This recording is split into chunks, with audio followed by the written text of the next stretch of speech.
Unfortunately, we don't always get the opportunity to sell into strength. And these are two key ways you do want to do that, the climax top and that upper channel line. You want a technique that's going to really occur at a key point to get you out into strength, but you don't want to sell a winner too early. That's why we have two great ways to do that. I really suggest that you go to How to Make Money in Stocks, the book by William O'Neill. He's got another bunch of great examples in there. I tried to use some examples that were not in that book so you can see how even in current times, since that book's been published, the technique is still completely valid and fantastic. But in the event that you don't sell it, you don't notice a climax top or an upper channel break, or it doesn't occur, you still need a way to keep your profits and get out of the stock. So those are the best case scenarios. You're selling it to strength. So now we're going to look at a couple of ways that you can sell defensively in case you don't get that opportunity to really sell as the stock is advancing.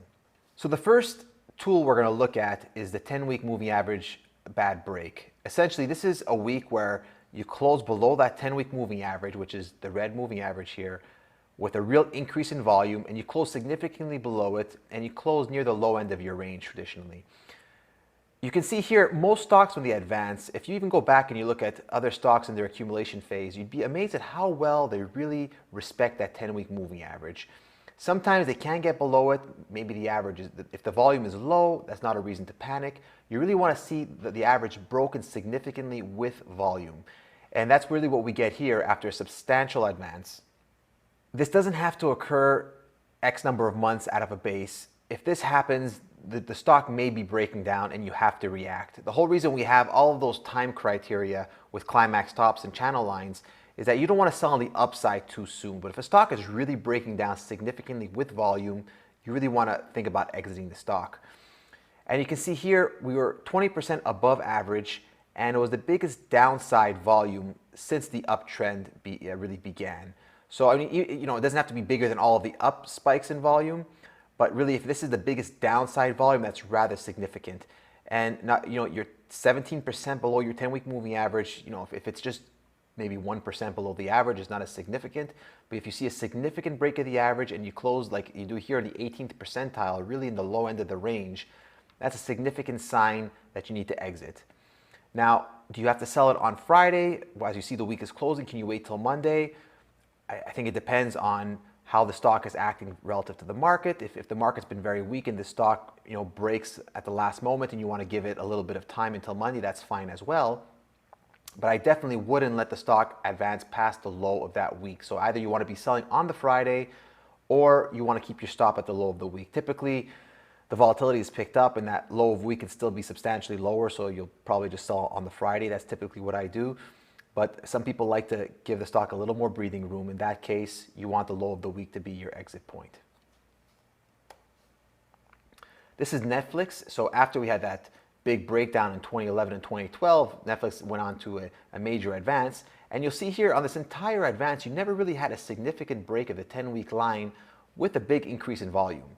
And after a major advance in multiple basing structures, you finally had this big volume break. You'll see this is really the biggest volume of the entire advance, and it's 143% above average.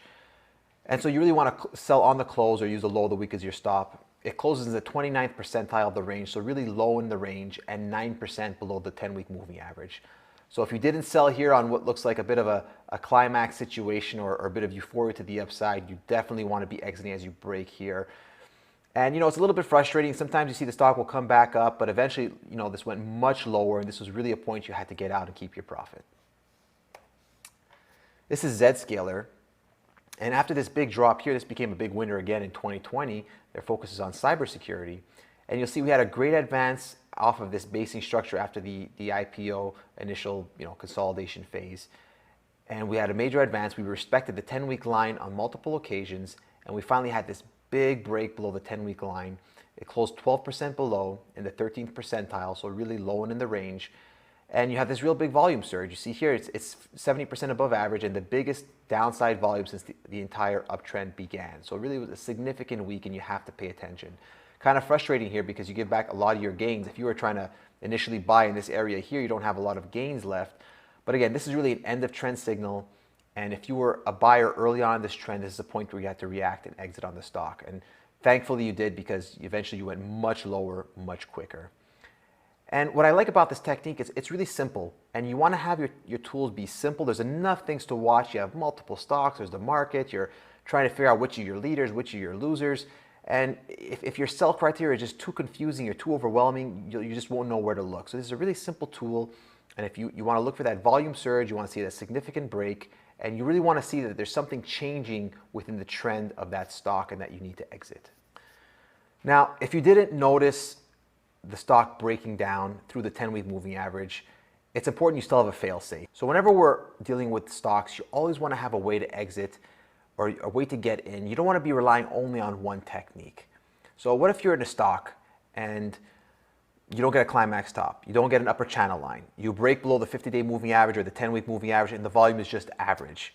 At some point, you don't want to give back all of your gains just because one of those three techniques didn't trigger. But it's very rare for a stock to top, break down without any kind of volume cues through a 10-week line and reverse the entire trend without some kind of pausing along the way.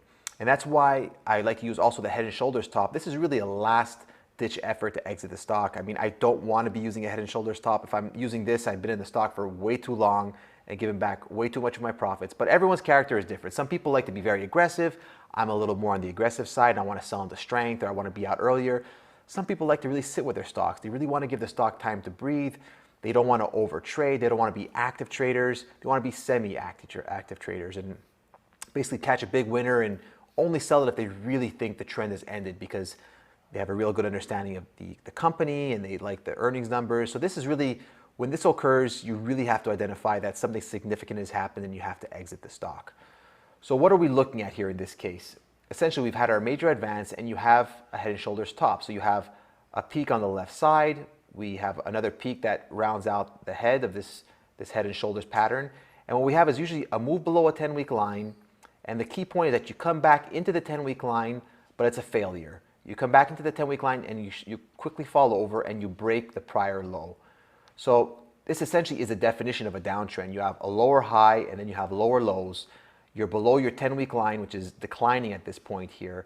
And so you absolutely have to be out of this stock. In fact, going back to our original principles, once we break the 40-week line, that's the 200-day moving average on the daily chart, I won't hold any stock below the 200-day. So you really need to exit this stock at this point here. And there's either a couple of things happening. Either the stock is no longer a leader or the market is experiencing some real difficulty. You're going into a bear market. So you need to get out, reassess the situation, and either look for a re-entry or just keep your profits and step aside.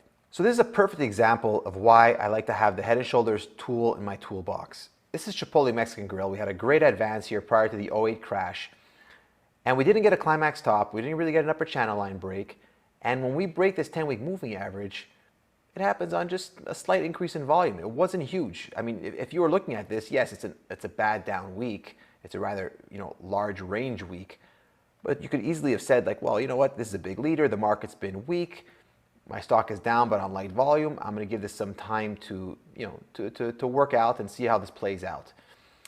The volume really comes in on that next week. And it's really important that in terms of the 10-week moving average sell, that the volume comes in on the week that breaks the 10-week line.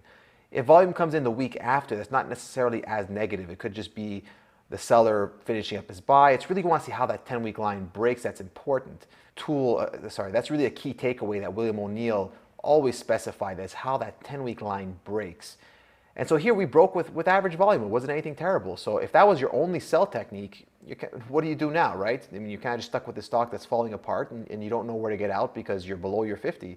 You're below your 10-week line here, or 50-day, and your sell didn't trigger. So once we get that snap back into that 10-week line, you fail.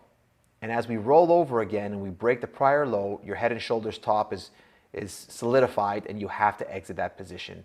Again, it's frustrating because eventually you did rally up, even, so if you say, I want to hold this longer term, look how strong this is relative to the market, but you have to respect your rules because eventually from this $110 sell area, you fell by another significant amount into the crash of the financial crisis. So again, if you would have not had your Head and Shoulders top rules, you would not have been able to really lock in all the profits from the significant advance that took place in the stock. So it's that last-ditch effort. You really want to have this as that line in the sand. If nothing else triggers, you need to exit when your Head and Shoulders tops show up on the stock chart.